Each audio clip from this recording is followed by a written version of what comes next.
चलो कुछ ग्राफ्स की और प्रैक्टिस करनी है, कुछ ऐसे ग्राफ्स जिनका ग्राफ हमें याद ही होना चाहिए, है ना। कुछ ऐसी इक्वेशंस भी हैं, जैसे पहली इक्वेशन कुछ ऐसी हुई, ऐसी y is equals to x, y x के बराबर है, ठीक है। या फिर इसको मैं ऐसे भी लिख सकता हूँ कि y माइनस एक्स बराबर 0, ऐसे भी लिख सकते हैं इसको, है ना।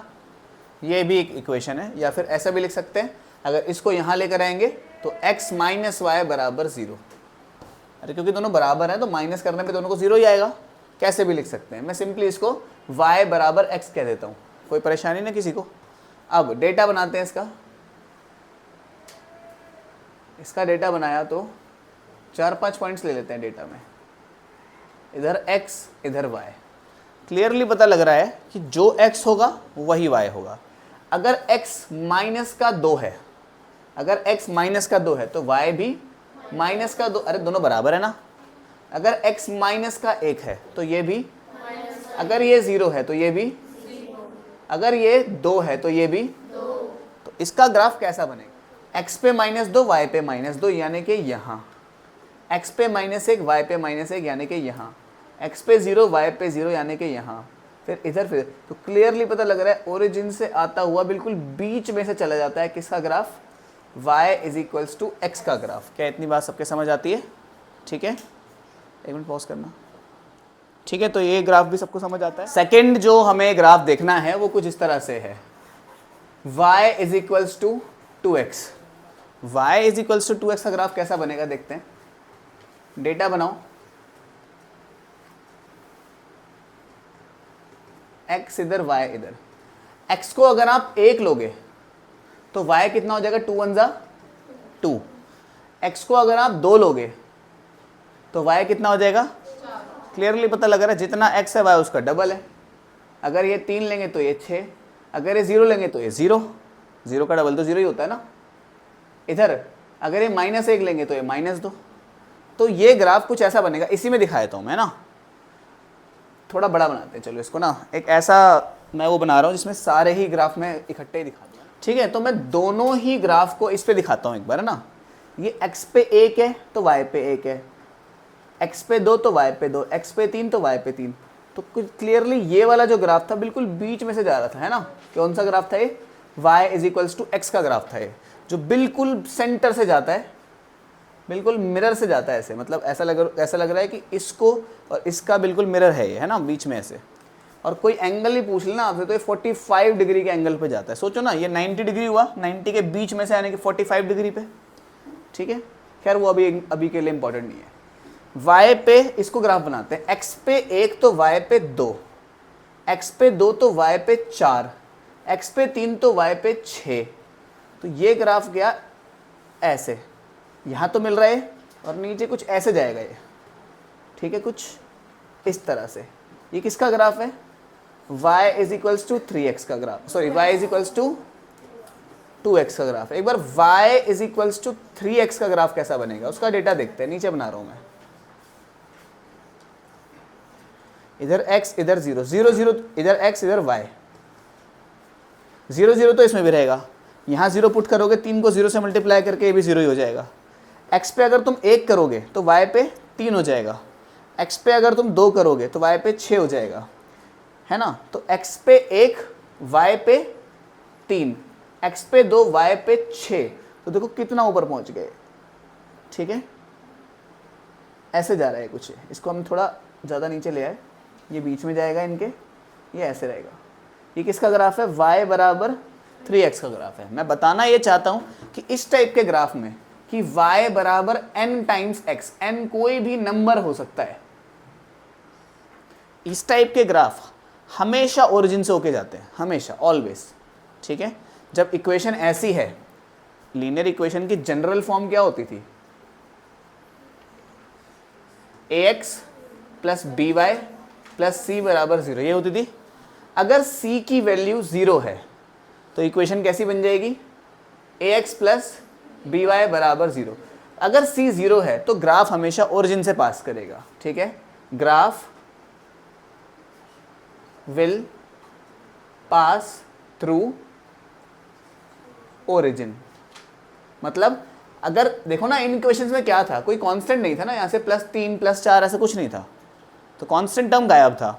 इसका मतलब क्या हुआ कि जो ग्राफ होगा वो हमेशा ओरिजिन से पास करेगा, अगर जब भी इक्वेशन कुछ इस तरह से होगी। मुझे एक बताना, थोड़ा सा इतना पहले तो पॉज करके नोट कर लेना। अब मुझे यहाँ पे एक चीज़ बताना, कौन सा ग्राफ ओरिजिन से जाएगा, कौन सा ग्राफ ओरिजिन से नहीं जाएगा, इसके बारे में मैं क्वेश्चन देता हूँ। 6y क्या ये ओरिजिन से जाएगा? हाँ जाएगा, क्योंकि इसमें कॉन्स्टेंट टर्म नहीं है।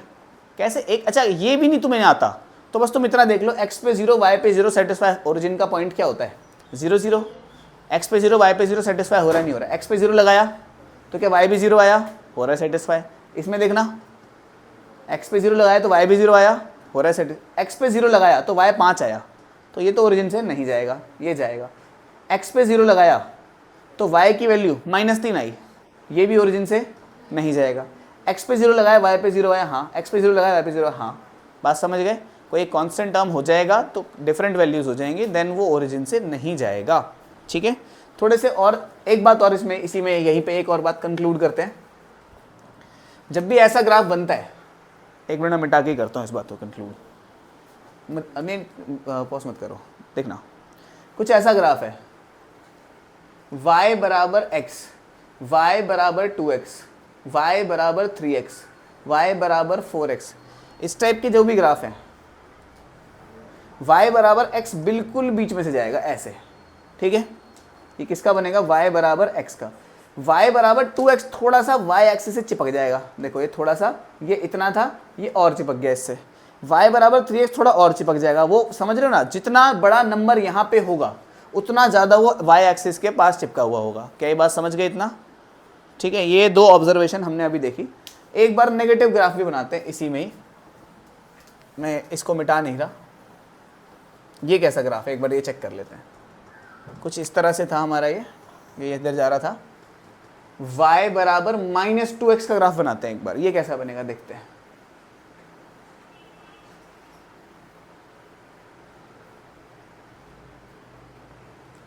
x इधर y इधर, ठीक है। x पे 0 करेंगे तो y पे 0 होगा, x पे 1 करेंगे तो y पे -2 होगा, x पे 2 करेंगे तो y पे -4 होगा। ठीक है, मैं इसे मिटा देता हूँ, उम्मीद है तुम लोगों ने लिख लिया होगा अभी तक। ये साइड में लिखना, कहीं इस पे लिखना मत। तो करते हैं, देखो इसको 3 4 5 6 7 8, x पे 0 y पे 0, यहाँ है ये पॉइंट, तो मतलब ओरिजिन से तो जाएगा। x पे 1 y पे -2, x पे ले लिया 1 y पे ले लिया -2, यानी कि इधर आए ये तो। x पे 2 y पे -4, यानी कि इधर, तो ये ग्राफ ऐसे जाएगा। समझ गए बात को? एक बात और कंक्लूजन देखना, अगर ग्राफ ऐसा है तो ये ग्राफ है y = n टाइम्स x का, y = n टाइम्स x का। n पॉजिटिव है कि नेगेटिव है? n पॉजिटिव है। कैसा है? n कैसा है? पॉजिटिव है। पॉजिटिव को मैं कैसे लिख सकता हूं कि n 0 से तो बड़ा है। क्या इतनी बात क्लियर? 0 से बड़ा तो पॉजिटिव ही होता है।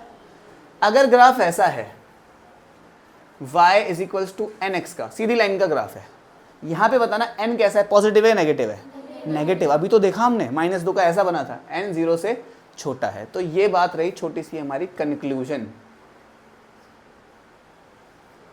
एक बात और, अगर ऐसा ग्राफ है, मानना ऐसा ग्राफ है, y = mx + c, ऐसे कुछ है ग्राफ, है ना। मुझे बताना कि जो m है वो पॉजिटिव है कि नेगेटिव है, सोच के बोलना। ग्राफ कैसा है? ऐसा है। ग्राफ कैसा है? ऐसा है कुछ। तो जब ग्राफ हमारा ऐसा था, ऐसे जा रहा था, तो n की वैल्यू कैसे? x के आगे कौन है? n है। अभी x के आगे कौन है? m है। इस केस में n कैसा था? नेगेटिव था। तो इस केस में m कैसा होगा? पॉजिटिव क्यों होगा? नेगेटिव होगा ना। अरे ऐसे ही तो जा रहा है यार ये, बात समझे? m कैसा होगा इससे केस में? नेगेटिव होगा। ठीक है, अच्छा इसको याद कैसे करेंगे इस बात को कि कब नेगेटिव होगा कब पॉजिटिव होगा? एक सिंपल सा एक और ट्रिक बता देता हूँ तुम्हें मैं। ठीक है, ये तो केस समझ आ गया। ऐसा ग्राफ होगा तो y बराबर 2x 3x ऐसा बनेगा। ऐसा ग्राफ होगा तो y बराबर -2x -3x ऐसा ग्राफ बनेगा। x के आगे जो नंबर लगा हुआ है, x का जो कोफिशिएंट है वो डिसाइड करेगा कि ग्राफ कैसा है और कैसा नहीं है। ठीक है,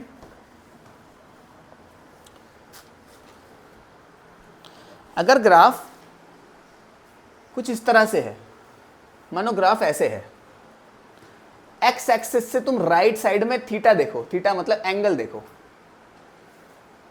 ये एंगल अक्यूट है कि ऑब्ट्यूस है?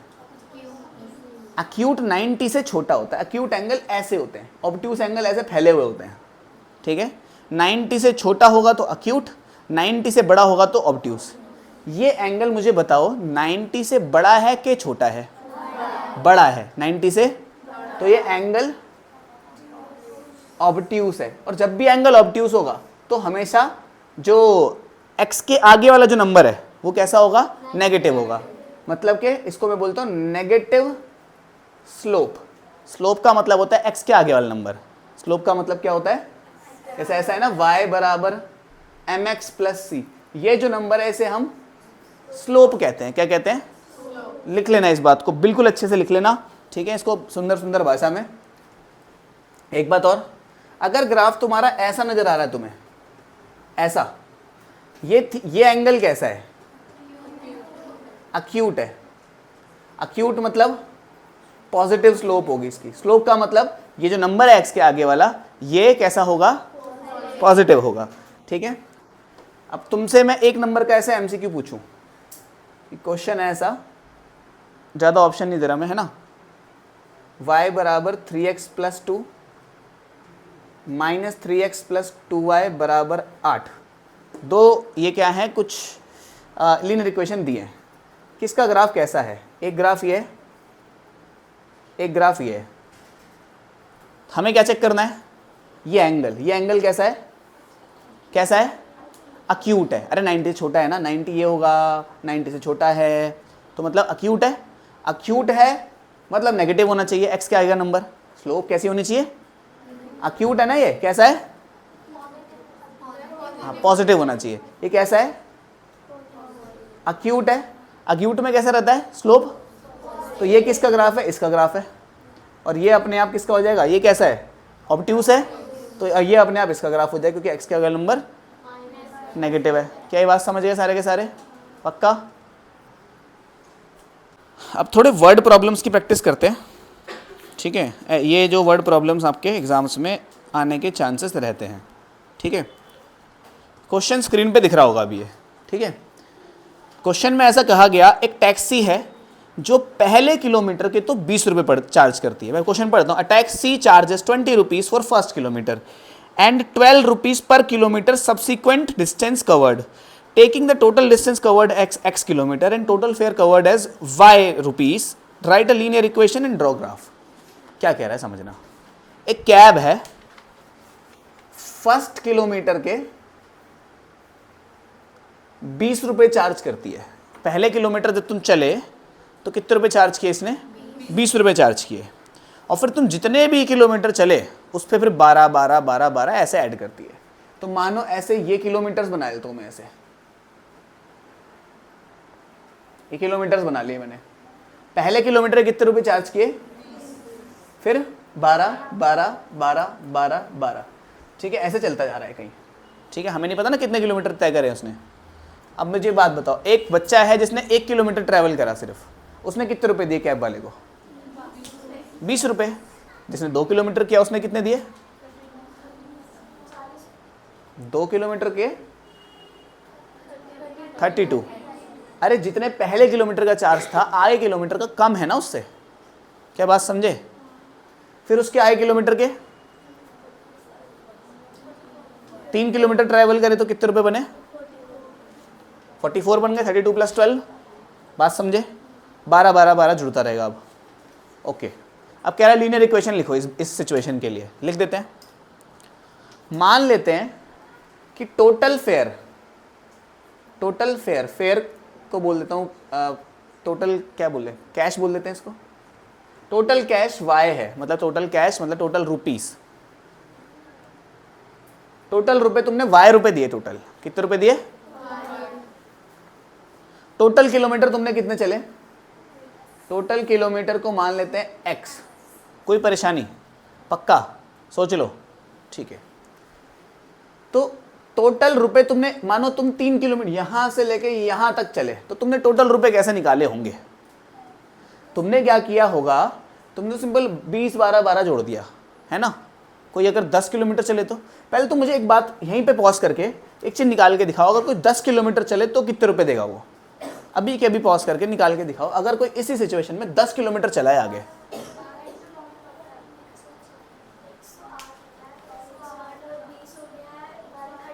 वेरी गुड, ठीक है। तो हमने क्या किया, 12 12 12 12 12 12 12 कितनी बार आया? 9 बार। 9 बार आया ना, और एक बार 20 आया, तो 12 को 20, फिर 12 को कर दिया 9 से मल्टीप्लाई। 20 क्या है? पहले किलोमीटर के, और जब आएगा हम पे टोटल कैश। अब इसी को सोच के दिमाग लगा लेते हैं। y बराबर पहले किलोमीटर के तो फिक्स है, गाड़ी में बैठते ही 20 रुपये तो लगने हैं, प्लस टोटल किलोमीटर हम कितना चले? इस केस में हम टोटल किलोमीटर कितना चले थे? 10 किलोमीटर चले थे क्या? लेकिन हमने मल्टीप्लाई तो 9 से किया। क्यों किया 9 से? क्योंकि पहले किलोमीटर का चार्ज यहां लिखा हुआ है। इस केस में टोटल कितने किलोमीटर चले हम? x। तो x से एक कम रखना पड़ेगा हमें, यानी कि x - 1 रखना पड़ेगा, और मल्टीप्लाई किससे करना पड़ेगा? 12 से। किसी को कुछ समझ आया ही नहीं लेकिन, पक्का? अरे यार देखो ना, यहाँ पे हमने क्या किया था, पहले किलोमीटर के 20 रुपये रखे, फिर बचे कितने? 9 किलोमीटर बचे। कितने बचे? 9 किलोमीटर बचे। अब इन 9 किलोमीटर के 9 से तो मल्टीप्लाई करेंगे, क्योंकि तो पहले किलोमीटर को तो पैसे दे दिए ना, अब दोबारा थोड़ी देंगे उसके। इसी तरह पहले किलोमीटर के पैसे ये रहे, हम टोटल कितने किलोमीटर चले? x। पहले के दे दिए इसलिए x में से एक माइनस कर दिया, फिर ये आया। अब थोड़ा सॉल्व कर लेते हैं इसको। y बराबर 20 प्लस 12x माइनस 12, तो y बराबर 20 में से 12 कितना आया? यानी कि 12x माइनस 8। तो ये बन गई लीनियर इक्वेशन। हाँ, प्लस का 8, ठीक है। तो ये बन गई हमारी लीनियर इक्वेशन। इसने बोला था लीनियर इक्वेशन बनाओ, बना दी हमने। अब कह रहा ग्राफ बनाओ, ग्राफ भी बना देते, क्या दिक्कत है?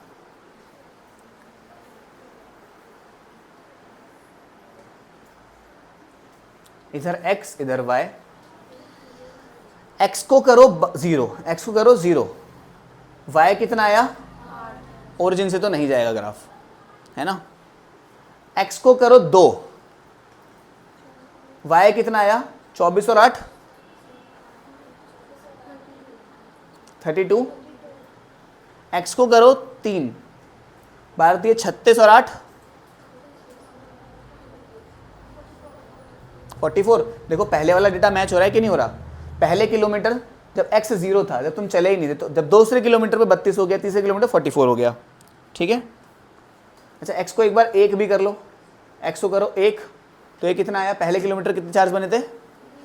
20 ही तो बने थे, चेक कर लो। पहले किलोमीटर के 20 बने थे, दूसरे किलोमीटर 20 जमा 12 कितना हुआ था? 32। तीसरे किलोमीटर 20 12 12 44। समझ गए? अब ग्राफ तो तुम लोग बना लोगे यार मेरे ख्याल से, ठीक है। इधर क्या है? 1 2 3 4। इधर क्या है? 8 का टेबल लिख दूं यहाँ पे मैं, क्योंकि बहुत बड़ा बन जाएगा ना ऐसे बनाऊंगा तो, मैं एक एक करके बनाऊंगा तो। 8 एकम 8, 8 दूनी 16, 8 3 24, 8 चौक 32, 8 पंजे 40, 8 6 48। मैंने क्यों किया ऐसा? क्योंकि ग्राफ बहुत बड़ा बनता, 44 नंबर लिखने पड़ते, इसलिए मैंने 8 के मल्टीपल्स में लिख दिया। आप चाहो तो 2 के मल्टीपल्स, 5 के मल्टीपल्स या 4 के मल्टीपल्स में लिख सकते हो। 0 पे थे तो x था 8, ठीक है। x जब आया 2 पे, x जब आया सॉरी 1 पे, फिर तो ये कितना हो गया? 1 पे हम पहुंच गए 20, यानी कि 24 से हल्का सा नीचे। हाँ, इधर आएंगे फिर हम, 24 से हल्का सा नीचे, ठीक है। तो इस तरह से ये ग्राफ बन जाएगा, ऐसे ऐसे कुछ, ठीक है। बाकी भी पॉइंट चेक कर लो। 3 पे 44, 3 पे 44, कहीं यहाँ कहीं आ रहा है ऐसे, तो इधर आ रहा है पॉइंट 44, ऐसे जा रहा है ग्राफ, मतलब ऐसे नहीं जा रहा। खैर यू गेट माई पॉइंट, है ना, कि कैसे करके तुम्हें ग्राफ ड्रॉ करना है इसका। नेक्स्ट क्वेश्चन पे चलते हैं। ऐसे वर्ड प्रॉब्लम्स एग्जाम में जरूर आते हैं, 5-5 मार्क्स के केस स्टडी में देते हैं, तो इन्हें तो जरूर कर लेना।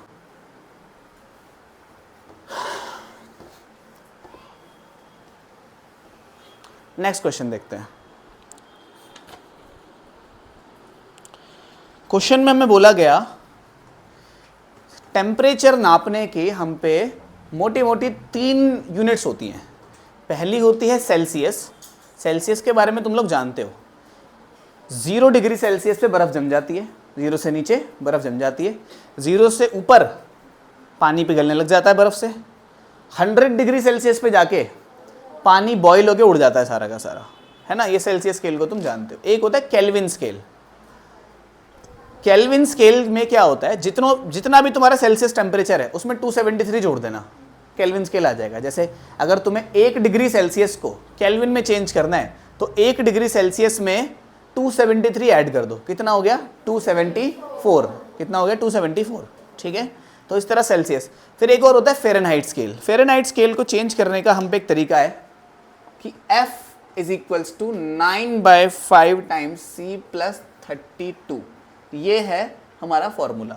चाहो तो इसको मेमोराइज कर सकते हो, मैं बिल्कुल भी नहीं बोलूँगा कि मेमोराइज करो, लेकिन ये है, ये फ़ारेनहाइट स्केल है, ये सेल्सियस स्केल है। अगर तुम्हें 1 डिग्री सेल्सियस को चेंज करना है तो यहाँ पे 1 लगाओ, इसको इससे जोड़ दो, फ़ारेनहाइट में आंसर आ जाएगा। 2 में चेंज करना है तो यहाँ पे 2 लगाओ, इसको इससे जोड़ दो, यहाँ पे फ़ारेनहाइट में आंसर आ जाएगा। तो धीरे धीरे करके हम एक एक करके सारे क्वेश्चन का आंसर देते हैं, ठीक है। मैं क्वेश्चन दिखा देता हूँ कैमरे पर, जिसको पॉज करके ट्राई करना है वो कर ले, क्योंकि मल्टीपल पार्ट्स वाला क्वेश्चन है, बहुत बड़ा है। फोकस हो जा, दबाना इसको। ये क्वेश्चन है, तो आप इसको पॉज करके खुद से ट्राई कर सकते हो,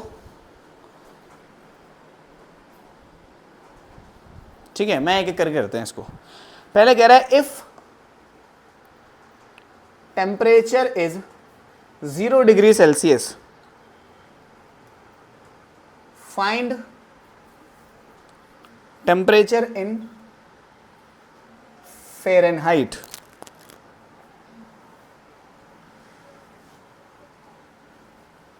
कह रहा है अगर टेम्परेचर 0 डिग्री सेल्सियस हुआ तो फ़ारेनहाइट में टेम्परेचर ढूंढो। ढूंढ देते हैं।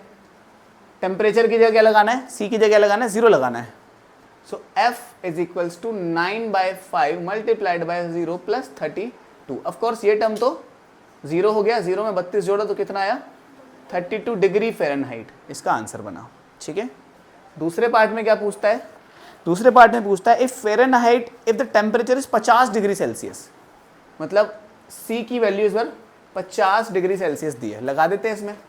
सो F = 9/5 multiplied by 50 degree Celsius + 32। C की जगह 50 लगा दिया, इसको इससे काटा, कितना बना 10 पे 10 को 9 से जोड़ा, 9 से मल्टीप्लाई करा, 90 + 32 कितना हुआ फ़ारेनहाइट में 122। थर्ड पार्ट में हमसे क्या पूछता है, if the temperature is 86 degree Fahrenheit. Fahrenheit की वैल्यू दी है 86 डिग्री फ़ारेनहाइट और सेल्सियस की वैल्यू पूछी हुई है।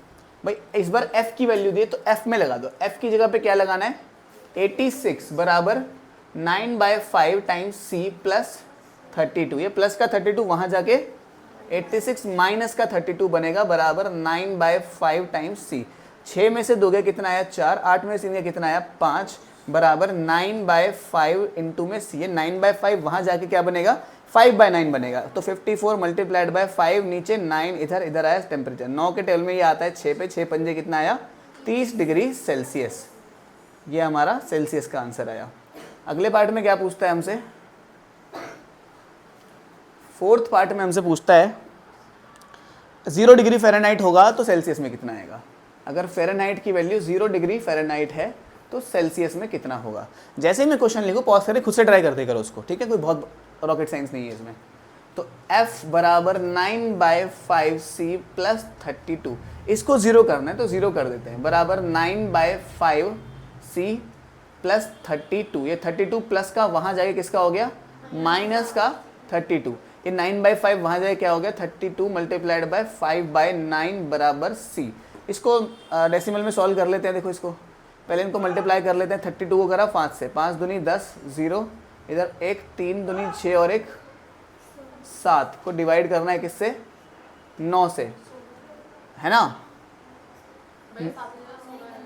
क्या 16 आएगा, हाँ सही कह रहे हो। 9 कितने मिले, एक पे लेना पड़ेगा, कितना बच गया? 9 10 11 12 13 14 15 16, कितना हो गया? 7 0 70 बन गया।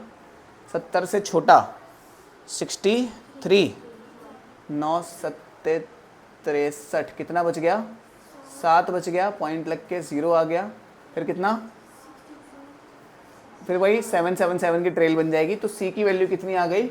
17.7 के ऊपर बार डिग्री फ़ारेनहाइट। ठीक है, ठीक है, सेल्सियस की वैल्यू निकाली ना हमने, नहीं डिग्री सेल्सियस आएगा फिर यहाँ पे। ठीक है, इसका आंसर है 17.7। इन्होंने देखो, जब भी ऐसा होता है ना, मेरी बात पे ध्यान देना, जब भी ऐसा होता है 17.77777, तो इसको राउंड ऑफ करके ये लोग 17.8 लिख देते हैं, फिर ये आंसर अप्रॉक्सीमेट बन जाता है। ठीक है, एग्जैक्टली इक्वल नहीं रहता। फिर ये अगर बार लगाओगे तो एग्जैक्टली इक्वल लिखना, अगर तुमने राउंड अप कर दिया तो ऐसे अप्रॉक्सीमेशन का निशान लगाना। ठीक है, इतना मैं मिटा देता हूँ अगले क्वेश्चंस के लिए।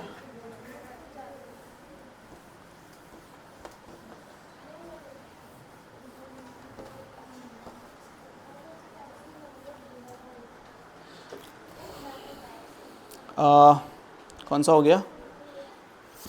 तो कह रहा है 5th पार्ट थोड़ा सा इंटरेस्टिंग है। Find the value where temperature in both units is same. मतलब कह रहा है ऐसी वैल्यू बताओ जहां पे टेम्परेचर बेसिकली दोनों का सेम ही हो जाए। टेम्परेचर दोनों का सेम ही हो जाए मतलब जितना सेल्सियस में उतना ही फ़ारेनहाइट में, ऐसे बताना है हमें। तो सेल्सियस को फ़ारेनहाइट के बराबर करना है हमें।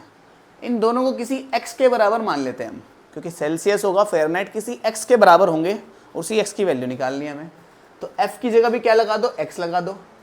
9/5 इसकी जगह भी x लगा दो प्लस 32। ठीक है, क्या करें, इसको उधर भेजते हैं। x माइनस 32 बराबर 9/5 टाइम्स x। इस 5 को वहाँ भेजा मल्टीप्लाई में, x माइनस 32 बराबर 9x। इसको इससे करा कितना आया? 5x। 32 को 5 से करा कितना आया? 5 दूनी 10, 0 इधर 1, 5 3 15 और 1 16। हाँ, माइनस का 160 बराबर 9x। ठीक है, अब क्या करो, 5x माइनस 9x बराबर 160। समझ गए? 160 को इधर कर दिया, 9x को इधर कर दिया। 5x में से 9x गया, कितना आता है? 4x बराबर 160। ये माइनस का 4 इसके नीचे गया, तो 160 अपॉन माइनस का 4, तो x बराबर आया माइनस का 40। x की वैल्यू माइनस का 40 है। इसका मतलब सेल्सियस और फ़ारेनहाइट कब बराबर होते हैं? माइनस के 40 डिग्री सेल्सियस पे बराबर होते हैं। इस टाइप का जो ध्यान है PYQs में, ये एग्जैक्ट क्वेश्चन उसमें आया था, केस स्टडी में आया था। ठीक है, तो इस टाइप के पढ़ लेना, इस टाइप के क्वेश्चन इसमें मल्टीपल पार्ट्स होते हैं। देखे होंगे तुमने केस स्टडी के, स्टार्टिंग 1-2 ऊपर के आसान होते हैं, लास्ट वाला मुश्किल होता है ना। चलते हैं, और भी पार्ट दे रखे हैं। इसने बोला ड्रॉ ग्राफ, बस इतना ही बोला हुआ है। फिर तो ड्रॉ ग्राफ बोला है, और लास्ट वाला पार्ट वो मैं कर ही नहीं रहा, बहुत ईजी है वो, पॉज कर दिया था, उसी में देख के कर लेना। -5 डिग्री सेल्सियस को फ़ारेनहाइट बदलना है, और 14 डिग्री सेल्सियस को फ़ारेनहाइट बदलना है। ग्राफ के लिए डेटा हमने ऑलरेडी निकाल ही दिया है, तो मैं दोबारा नहीं निकाल रहा। ठीक है, इतने से डेटा ही तो बना रहे हैं। डेटा बनाने के लिए करते क्या थे हम, इसकी वैल्यू लगा देते उल्टी सीधी, इधर सेल्सियस रखते हैं, इधर फ़ारेनहाइट रखते हैं। ठीक है, जब सेल्सियस को रखा था 0, तो ये टर्म खत्म हो गया था, फ़ारेनहाइट की वैल्यू आ गई थी 32। इसके बाद सेल्सियस को एक बार 10 रखना, कितना आएगा? फ़ारेनहाइट बराबर 9/5 इंटू 10 प्लस 32। ये गया इससे 2 पे, 9 दूनी 18 जमा 32, कितना हुआ? 8 2 0, इधर 1 3 1 4 और 1 5, 50। ठीक है, इतनी बात तो समझ गए। अगर कैलकुलेशन फास्ट लग रही है, यूट्यूब पे स्लो करने का ऑप्शन आता है ना। और क्या, इस पर एक बार 20 ले लेते हैं। मैं ऐसे 5 5 के मल्टीपल वाले पॉइंट ही ले रहा हूँ, इसको एक बार 5 ले लेते हैं। 5 से 5 कट गया, 9 और 32 कितना हुआ 40। तो ग्राफ कुछ ऐसा सा बनने वाला है इसका। यहाँ पे सेल्सियस रख लेते हैं, यहाँ फ़ारेनहाइट रख लेते हैं, ठीक है। यहाँ पे 5 5 के मल्टीपल मिला दो, 5 10 15 20 25 30, इधर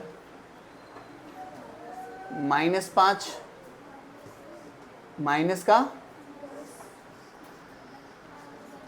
जो भी है, इतना पीछे नहीं जा रहे। इधर कैसे बना ले, इधर ही 5 5 पे बना लेते हैं। 5 10 15 20 25 30 35 40 लगभग ऐसा होता है। x पे 0 y पे 32, x पे 0 y पे 32 यानी कि यहाँ कहीं है ये। x पे 10 y पे 50, 50 कहाँ होता है, ऊपर ही होगा ये तो, कहीं ऐसे कहीं जा रहा है इधर। तो ग्राफ कुछ ऐसा सा बनेगा, वो तुम लोग देख लेना अपनी अपनी कॉपियों में, है ना। x पे 10 है, y पे 50 ऊपर पहुँच गया, x पे 5 है, y पे 41 यहाँ कहीं पहुँच रहा है। तो ऐसा ग्राफ बनेगा ये, ठीक है। जैसे मैंने यहाँ पे 5 5 की गैपिंग लिया ना इधर, तो तुम लोग कॉपी 5 5 की ना लेके 10 10 की गैपिंग ले लेना, तब थोड़ा सही ग्राफ बनेगा, ठीक है। आगे बढ़ते हैं, चलो नेक्स्ट क्वेश्चन को देखते हैं। और कोई वर्ड प्रॉब्लम है? हाँ है, बंद कर देना। ओके तो देखो ये है हमारा क्वेश्चन नंबर 9। क्वेश्चन नंबर 9 में हमसे बोला हुआ है कि करना क्या है, देखो ड्रॉ ग्राफ, पहले इन दोनों को ग्राफ ड्रॉ करो और ये बताना है कि ये दोनों कहाँ काट रहे हैं। फिर ये दोनों ग्राफ, ये दोनों लाइंस जहाँ काट रही होंगी, एक्स एक्सिस के साथ मिलके कुछ शेप बनेगा, उस शेप का हमें एरिया निकालना है और शेप की वर्टिसेस के कोऑर्डिनेट्स भी लिखने हैं, मतलब बहुत सारा काम है, ठीक है। तो एक एक करके करते हैं। सबसे पहले ग्राफ बनाने पे ध्यान देते हैं। ग्राफ के लिए हमें डेटा चाहिए होता है, ठीक है। एक बार में एक काम करते हैं, पहले हम 3 डेटा पॉइंट्स बहुत होंगे। एक्स पे रखो 1, एक्स पे जैसे ही हमने रखा 1 तो वाई पे हो गया -1, एक्स पे जैसे रखा 1 वाई पे हो गया माइनस, समझ गए ना इतना। तो एक्स पे जैसे रखा 1 नहीं सॉरी वाई पे 0 हो गया ना। देखो एक्स पे रखो 0, क्या रखो एक्स पे, जैसे ही हुआ एक्स पे 0 ये टर्म हो गया खत्म, ये माइनस का निशान चला गया वहां पे, तो ये हो गया -1। वाई पे रखो 0, एक्स की वैल्यू क्या आई, वाई पे जैसे रखा 0 एक्स की वैल्यू आई 1। एक्स पे रखो एक बार तुम एक्स पे रखो कितना, वाई पे रख लेते हैं एक बार 2, ठीक है। वाई पे एक बार 2 रखते हैं, तो x - 2 बराबर 1, वाई पे रख दिया 2, तो इसको उधर भेजा तो कितना हुआ 1 + 2, तो x हुआ 3, ठीक है। और कुछ रहता है क्या, चलो बहुत है इतने पॉइंट्स है ना। और भी कुछ रहता है, और भी कुछ रहता है, सोचने दो। चलो अभी थोड़ी देर में देखते हैं, एक बार इसके डेटा बनाते हैं। चलो दूसरे वाले का, इधर x इधर y, x पे जैसे ही रखा 0 y हो गया 8, y पे जैसे ही रखा 0 x हो गया कितना 4, x पे जैसे ही रखा 1, x पे जैसे ही रखा 1 तो ये 2 हो गया, 2 वहां जाके 8 में से 2 माइनस हुआ तो 6 बन गया, y हो गया 6। x पे जैसे रखा 2, x पे जैसे रखा 2 तो ये कितना बन गया 4, वहां जाके माइनस हुआ 4, 2 और 4, ठीक है। यहां पे भी एक बार x पे क्या रख लेते हैं, 2 रख लेते हैं। x पे रखा जैसे हमने 2 रखा जैसे वहां पे, तो वहां पे कितना बन गया ये 2 - y बराबर 1, तो -y बराबर 1 - 2, तो -y बराबर -1, तो y पे आ गया 1। तो ये दोनों इतने पॉइंट्स बहुत होंगे बस इस टाइप के क्वेश्चंस में ना, क्या इस टाइप के हर टाइप के क्वेश्चंस में आपको ग्राफ बहुत एक्यूरेटली बनाना पड़ेगा, इसलिए मैं कह रहा हूं कि ग्राफ पेपर पे ही बनाना, ठीक है।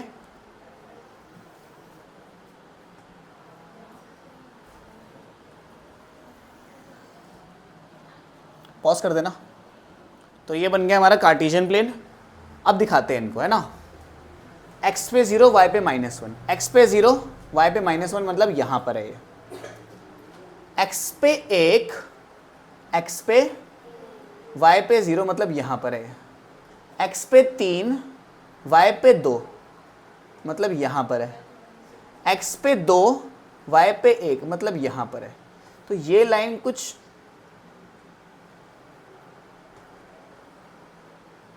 ऐसे जा रही है, ठीक है। क्या नाम है इस लाइन का? x माइनस वाई बराबर 1, ठीक है। x पे 0 y पे 8, x पे 0 y पे 8 यहां है, x पे 4 नहीं, ये क्या पॉइंट था? x पे 0 y पे 8, ये यहां थोड़ी था,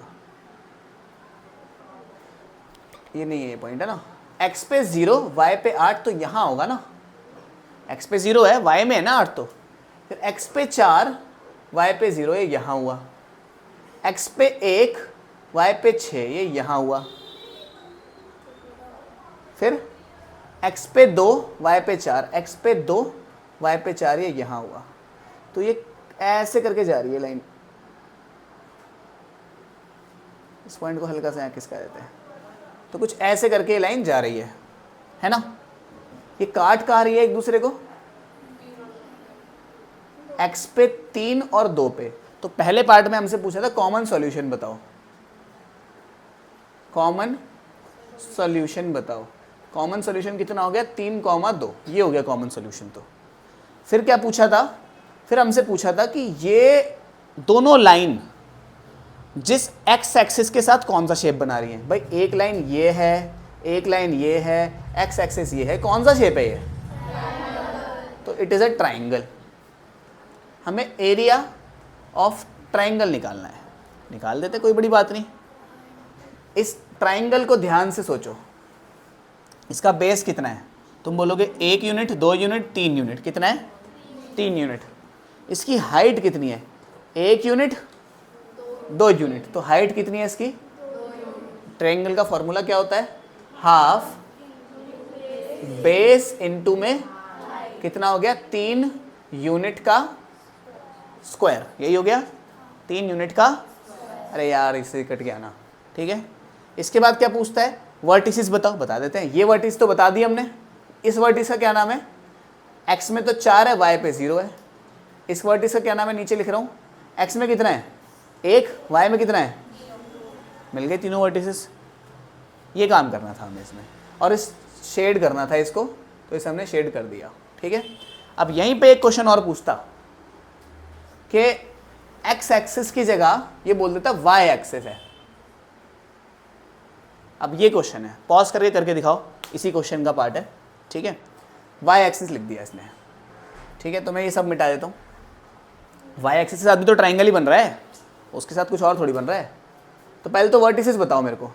x पे 0, y पे 8, इसका बताना। x पे 0, y पे -1, इसका तो सेम ही है ना। अब इसको शेड हटा के शेड कर देते हैं इस वाले का। जब कॉपी में लिखो तो इसको अलग कलर से और इसको अलग कलर से शेड करना, ठीक है। उसको ब्लैक पेन, ब्लू पेन ऐसे करके शेड करना। अब इस ट्राइंगल का एरिया बताना है मेरे को, ठीक है। एरिया ऑफ ट्राइंगल बताना है, बता देते हैं। यहाँ से यहाँ तक का बेस कितना है देखते हैं। 1, 2, 3, 4, 5, 6, 7, 8, 9। हाफ बेस की जगह आया 9। हाइट कितनी है यहाँ से यहाँ तक की? कितनी है बताओ? 3 है। अरे देखो ना यहाँ पे 1, 2, 3, 3 ही तो है। तो कितना हो गया? 9 3 27 बाय 2। 27 का आधा कितना होता है? 26 का आधा 13 होता है। तो 27 का आधा 13.5 होगा, ठीक है। यानी कि 13.5 यूनिट का स्क्वायर। आसान काम है करना, ठीक है। इस टाइप के क्वेश्चंस एग्जाम में आते हैं, ध्यान रखना इस टाइप के क्वेश्चंस का। कर दो पॉज।